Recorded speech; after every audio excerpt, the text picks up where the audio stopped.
हमने शहर को दी एक नई पहचान, हम हैं सिंघानिया बिल्डकॉन। छत्तीसगढ़ की स्टील इंडस्ट्री से सप्लाई होने वाले सिल्को मैग्नीज की जगह रास्ते में पत्थर मिलाकर सप्लाई करने वाले अंतर्राज्यीय गैंग का खुलासा हुआ है। इन शातिर गैंग के आरोपियों ने प्रदेश की कई कंपनियों को चूना लगाया है।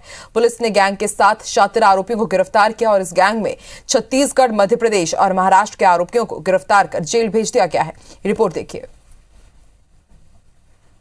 प्रदेश में एक ऐसे संगठित गिरोह का खुलासा हुआ है जो राज्य की खनिज संपदा में मिलावट करके वो विदेशों में भेजता था और उस अपने देश को और प्रदेश को बदनाम करता था। ऐसे ही एक संगठित गिरोह के करीब 6 से 7 सदस्य जो है वो गिरफ्तार हुए हैं। इनके द्वारा ये इसी जो सिलिको मैग्नीज जो विदेशों में सप्लाई होता है उसको यहां से लेके जाते थे नागपुर।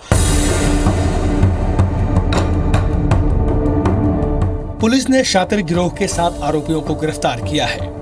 ये शातिर गैंग फैक्ट्रियों से फिल्टर होकर विदेश जाने के लिए निकले सिल्को मैग्नीज को छत्तीसगढ़ से बाहर निकलते ही महाराष्ट्र के देवरी और गोंदिया में अवैध यार्ड बनाकर बंदरगाहों तक पहुंचाते थे। खनिज की सील लगी बोरियों को खोलकर उसमें उसी रंग का पत्थर मिलाकर ट्रक आगे बढ़ा देते थे। गोंदिया का कबाड़ी संतोष गाउतरे ट्रक ड्राइवरों को एक ट्रिप का 5,000 रुपए देता था। इस गैंग की चेन में रायपुर के 2 कबाड़ी और एक बिचौलिया भी शामिल हैं, जो मोटी रकम कमाते थे। पूरी जो एक बोरी होती है 1 क्विंटल की होती है और उसके बाद उसमें ये लोग वहां सील भी लगाया जाता था। लेकिन ये गैंग के लोग इतने संगठित और इतने शातिर हैं कि उस सील को भी ढीला करके इस बोरियों में, जिस तरीके से देख पा रहे हैं कि ये जो बोरियां हैं ये सब सिलिको मैग्नीज इसमें भरा हुआ है और इन बोरियों को जो सील लगती थी उसको ढीला करके इसमें बीच पहले मिट्टी डालते थे, उसके बाद जो है फिर से सिलिको मैग्नीज डालते थे और वजन वही का वही हो जाता था। मामले का खुलासा तब हुआ जब रायपुर की हीरा फेरोलाइज लिमिटेड और आलोक फेरोलाइज कंपनी में माल खरीदने वाली कंपनी ने माल में मिलावट की शिकायत की। तब कंपनी के कान खड़े हुए और अपने अधिकृत ट्रांसपोर्टर से पूछताछ की तो बड़ा खुलासा हुआ कि कुछ ट्रक 1 हफ्ते में वापस आकर दोबारा माल लेकर नागपुर रवाना हुए। उसके बाद उन ट्रक चालकों से पूछताछ में खुलासा हुआ कि फरार शातिर ट्रक मालिक रवि वर्मा और हेमराज यादव बाकी ट्रक मालिकों के साथ मिलकर ये गोरख धंधा कर रहा है। जिसके बाद ट्रांसपोर्टर विवेक अग्रवाल ने कुर्ला थाने में FIR दर्ज कराई।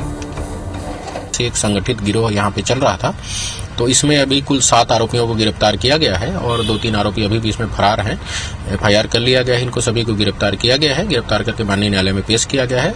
प्रकरण का अभी विवेचना की जा रही है। वहीं पुलिस ने 7 आरोपियों को गिरफ्तार कर लिया है, जिनसे पूछताछ में कई और खुलासे होने की उम्मीद है। पुलिस ने इस पूरे मामले में 7 लोगों को गिरफ्तार किया है और अभी इसमें 2 ट्रक मालिक ऐसे हैं जो फरार हैं। फिलहाल अभी इसमें कई और बड़े खुलासे होने की आशंका इसमें जताई जा रही है। कैमरामैन संजीव के साथ तहसीन जैदी, IBC 24 रायपुर।